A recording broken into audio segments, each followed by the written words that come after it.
ये दिन रात करके हम सुबह से पहले फैक्ट्री में काम करते हैं, 12 घंटे ड्यूटी देने के बाद 6000 तनख्वाह मिलती है, वो हम कोचिंग फीस में देते हैं, पढ़ते हैं इतनी मुश्किल से। और हमने दिन रात सुबह 3 बजे उठ के दौड़ लगाते हैं, पढ़ते भी हैं। और सरकार ने देखो कि कैसा ये माहौल बना दिया कि BSF CSF वालों ने कि 80 का मेरिट दे दिया, और जो जनरल कैटेगरी से बिलोंग है 23। हेलो दोस्तों, welcome back to my channel Akashraj classes. दोस्तों, एक बार फिर से अपन बात करने वाले हैं BSF CSF वैकेंसी इंक्रीज के बारे में। किस प्रकार स्टूडेंट ने अपनी समस्याओं को सामने रखा और उन्होंने बताया कि काफ़ी समस्याओं का सामना कर कर वो इस भर्ती में शामिल हुए थे और उन्हें कतई उम्मीद नहीं थी कि भर्ती में इस प्रकार धांधली हो जाएगी। तो स्टूडेंट ने अपनी क्या क्या समस्याएं बताई है और क्या क्या मांगों को आगे रखा है, दिखाने वाले इस वीडियो में। तो वीडियो को एंड तक देखना दोस्तों। और अभी तक आपने हमारा चैनल सब्सक्राइब नहीं किया है तो चैनल को सब्सक्राइब कर लीजिए और बेल आइकन को प्रेस कर लीजिए। Thank you. जम्मू के युवा जो है लगातार कभी 4G की समस्या को लेकर, नौकरियों की समस्या को लेकर, आज एक और बार जो जम्मू का युवा है वो सड़कों पर आ चुका है अपनी मांगों को लेकर। आप देख रहे होंगे इस समय मेरे साथ कई जो नौजवान बच्चे हैं जो इस समय अपनी नौकरियों के हक के लिए सड़कों पर आ चुके हैं। इनसे बातचीत करेंगे और जानना चाहेंगे कि आखिरकार क्यों आज इनको सड़कों पर आना पड़ा और ऐसा क्या हो गया। सर, मैं आपसे जानना चाहूंगी कि आप लोग क्या कुछ मांगे लेकर आज सड़कों पर आए? मैम, हमारी मांग बस सरकार से और LG साहब से एक ही मांग है कि कुछ दिनों पहले BSF और CSF GD कांस्टेबल की भर्ती करवाई गई थी जम्मू कश्मीर में, जो कि आज से 1 साल पहले हुई थी। 11 नवंबर को 2019 में वो भर्ती हुई थी। उसका रिटर्न पहले 29 दिसंबर को था, वो पोस्टपोन हो गए, 23 अप्रैल को किया। 23 अप्रैल को पोस्टपोन हो के वो 18 अक्टूबर को हुआ। 18 अक्टूबर को जैसे हम पेपर दे के आते हैं, वो पेपर लीक आउट हो गया था, वो पेपर कैंसिल हो गया। फिर से हमारा 8 नवंबर को पेपर हुआ। 8 नवंबर को पेपर देके जैसे हम घर आते हैं, फिर से वो पेपर लीक हो जाता है, जिसके कारण अंदर बच्चों ने फ़ोन लेके, ब्लूटूथ लेके पेपर किया। लोग खुद तो उन्होंने फ़ोन पे पेपर किया कि अपने साथ जो एक लाइन में 10-10 बच्चे उनको भी करवाया, जो कि 80-80, 90-90 नंबर ले रखे हैं। और सर मैम, हमारे साथ बहुत ज़्यादा बेइंसाफ़ी हो रही है। हमने इतनी मेहनत से एक साल में कोचिंग ली है, हमने कोचिंग ली है दिन रात करके। हम सुबह से पहले फैक्ट्री में काम करते हैं, 12 घंटे ड्यूटी देने के बाद 6000 तनख्वाह मिलती है, वो हम कोचिंग फीस में देते हैं, पढ़ते हैं इतनी मुश्किल से। और हमने दिन रात सुबह 3 बजे उठ के दौड़ लगाते हैं, पढ़ते भी हैं। और सरकार ने देखो कि कैसा ये माहौल बना दिया कि BSF CSF वालों ने कि 80 का मेरिट दे दिया, और जो जनरल कैटेगरी से बिलोंग है 23 साल उनकी उम्र हो रही है, 1 साल से पहले भर्ती हुई है।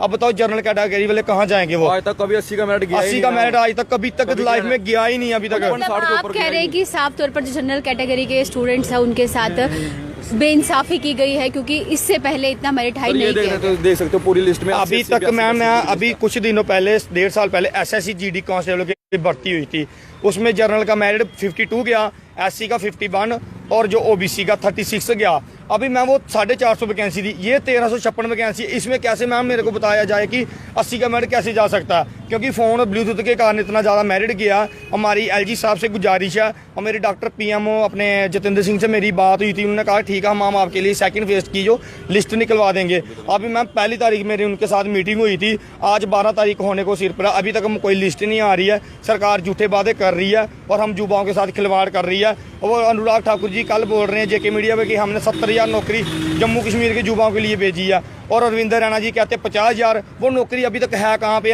यहाँ लड़के 33,000 लड़का फिट हुआ है जो दौड़ में, और उनमें से 33,000 बच्चों ने जो कि रिटर्न एग्जाम दिया। आज उनको रिटर्न एग्जाम में हमारी सरकार से ज़्यादा मांग नहीं है, हमें 5 से 10,000 वैकेंसी दी जाए, क्योंकि 2017 के बाद अभी तक कोई भर्ती नहीं, सभी सेंटर खाली पड़े हैं।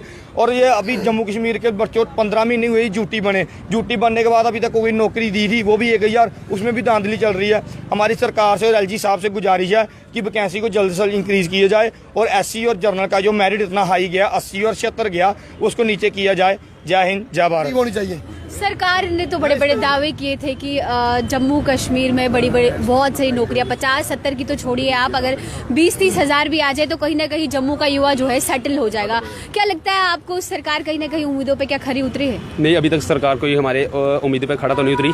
मैं आपके चैनल के माध्यम से सरकार से एक बात कहना चाहता हूँ कि अगर हमारे जम्मू यूथ के लिए नहीं सोचती है सरकार कुछ, तो हम जम्मू यूथ चुप नहीं बैठेगा इस बार, क्योंकि इसमें कम से कम ज़्यादा से ज़्यादा वो यूथ है जो इस टाइम ओवर एज BSF की एज क्रॉस कर चुका है। और मैं आपके चैनल के माध्यम से एक बात और कहना चाहता हूँ, मैं ये नहीं चाहता कि जनरल कैटेगरी या SC ST OBC, मैं इन चीज़ में मान्यता नहीं रखता। मेरा काम है सब धर्म को एक लेने पे। मैं चाहता हूँ कि जो भी बच्चा 50 और 80 नंबर के बीच में आ रहा है, इस भर्ती के लिए उनको इंक्रीज किया जाए, क्योंकि गांव का बच्चा है जब 10th में पेपर देते हैं खींच के जो 33 नंबर भी पास करते हैं, तो जो अपने घर में जाते हैं जे नहीं देखते कि हमने 33 नंबर लिए हैं, ये परसेंट नहीं देखते, जे देखते कि हम पास होके आए हैं 10th में, जो अपने आजू बाजू में मिठाई बांटेंगे। अब मैं सरकार से पूछना चाहता हूँ, जो बच्चा 33 नंबर लेके अपने घर के बाहर मिठाई बांट रहा है, वो कब 80 नंबर पर पहुंचेगा, कब 80 नंबर पे पहुंच के जाएगा और अपनी BSF और CISF में नौकरी करेगा। ये बच्चों में एक उत्साह है कि अपने भारत सरकार के लिए और अपने देश के लिए, मातृभूमि के लिए अपने प्राणों की हुति ना करते हुए अपने प्राणों को संकट में डालने, बॉर्डर पे जाना और अपने देश की रक्षा के लिए ठोस कदम उठाने, और हम उठा के रहेंगे। चाहे इस बार अगर सरकार ने हमारे साथ कोई इंसाफ नहीं किया तो जे जूथ रोडों पे उतरेगा। अगर कश्मीर की तरह हालात पैदा कर देगा जम्मू में, हम फिर चुप नहीं बैठेंगे। अगर कश्मीर में जूथ इकट्ठा होता है तो उनको नौकरी दी जाती है। आज आप देखते हो कि कश्मीर में जब तक NC की गवर्नमेंट थी, कश्मीर में आपने कोई यूथ बेरोजगार नहीं देखा होगा, वो सारे जो JN के गवर्नमेंट में मुलाजिम होंगे। जम्मू के साथ ऐसा क्यों? हमारे माननीय अध्यक्ष BJP के अध्यक्ष श्री रविंद्र राणा जी, मैं बहुत बार उनकी वाइट सुनी है, वो एक ही बात कहते हैं, चिंता नहीं करनी, आऊँ बैठे ना। यार मैं रविंद्र राणा साहब से पूछना चाहता हूँ, सर आप बैठे हो तो, लेकिन आ खड़े है तो कुर्सी पे बैठे ना, आह रोडा पे बैठे रहा, सानू पता किस तरह इतने जम्मू पुजे की पता साढ़े विच कोई ऐसा यूथ भी होना जो पुजे 1 रुपया नहीं है। मैं कहता मैं अपना खांदा, मैं क्या पता मेरे मुझे 1 रुपया नहीं है, लेकिन फिर भी मैं पैसों के लिए BSF में नहीं जाना चाहता। मैं सुबह का टाइम है, मैं पैसों के लिए BSF में नहीं जाता। मैं एक स्पोर्ट्स पर्सन हूँ, मैं मंथली 10,000 20,000 कमा लेता हूँ, लेकिन मैं सिर्फ BSF के लिए इसलिए जाना चाहता हूँ। मुझे अपने भारत सेना से मुझे प्यार है, मैं अपने देश के लिए कुछ करना चाहता हूँ, और मैं BSF में चाहे आर्मी में जाके रहूँगा, चाहे उसके लिए मुझे कुछ भी करना पड़े, चाहे मुझे अपनी घर बेचना पड़े, अपनी जमीन बेचना लगे, अगर पैसे रिश्वतखोरी चलती है ना, मैं वो भी बेच के मैं भारतीय सेना में जाऊँगा। जो मैं आपके चैनल के माध्यम से अपने लेफ्टिनेंट गवर्नर से कहना चाहता हूँ, अगर हमारे लिए 10,000 वैकेंसी इंक्रीज नहीं करते हैं तो हमें 2,000 वैकेंसी नहीं चाहिए। मैं सभी यूथ को बोल सकता हूं, अगर जिस बंदे के आप एक कसम खाओ, अगर 2,000 वैकेंसी देते हैं हम नहीं लेंगे, हमें 10,000 वैकेंसी चाहिए। और हम जितना भी यूथ है जो इनकी ज्यादा से ज्यादा ओवर एज हुई है, 15 महीनों से उनको कोई अधिकार नहीं दिया गया है, अगर हमें अधिकार मिलेगा तो हम जाएंगे। 2,000 वैकेंसी हम इनकी एक्सेप्ट नहीं करेंगे। मैं सभी यूथ को ये कह देता हूँ, अगर मेरा साथ देगा 27,000 यूथ है, अगर 27,000 यूथ मेरा साथ देगा, हम सरकार के साथ लड़ेंगे। अगर नहीं देगा तो हम जे मामला यहीं पे खत्म करके जाता हूँ मैं आपके सामने, आपके चैनल के माध्यम से। अगर यूथ एक आवाज होकर जम्मू कश्मीर का यूथ खड़ा उतरेगा, हम सरकार उल्टी कर देंगे।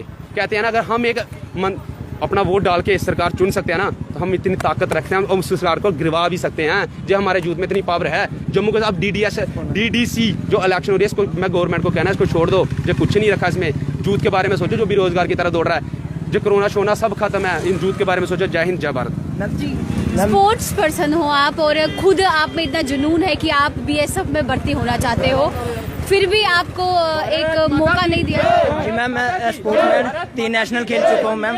तो मैं ये पूछना चाहता हूँ कि अगर BSF CISF में अब एक एक्स सर्विसमैन को कोटा रोकते हो, तो उसमें स्पोर्ट्समैन का कोटा होना चाहिए, स्पोर्ट्समैन कोटा होना चाहिए। और ताकि स्पोर्ट्समैन भी भर्ती होगा, स्पोर्ट्समैन आगे बढ़ेगा तो देश भी आगे बढ़ेगा। हमारे जम्मू कश्मीर के युवा जो बेरोजगारी की तरफ, जो नशे की तरफ ना जाते हुए स्पोर्ट्स में हिस्सा लेंगे, और जम्मू कश्मीर आगे बढ़ेगा, हमारा देश आगे बढ़ेगा। मैं आपको स्पेशली दिखा सकता हूँ, ये आर्मी की तरफ से मेरे को मेडल दिए हुए हैं।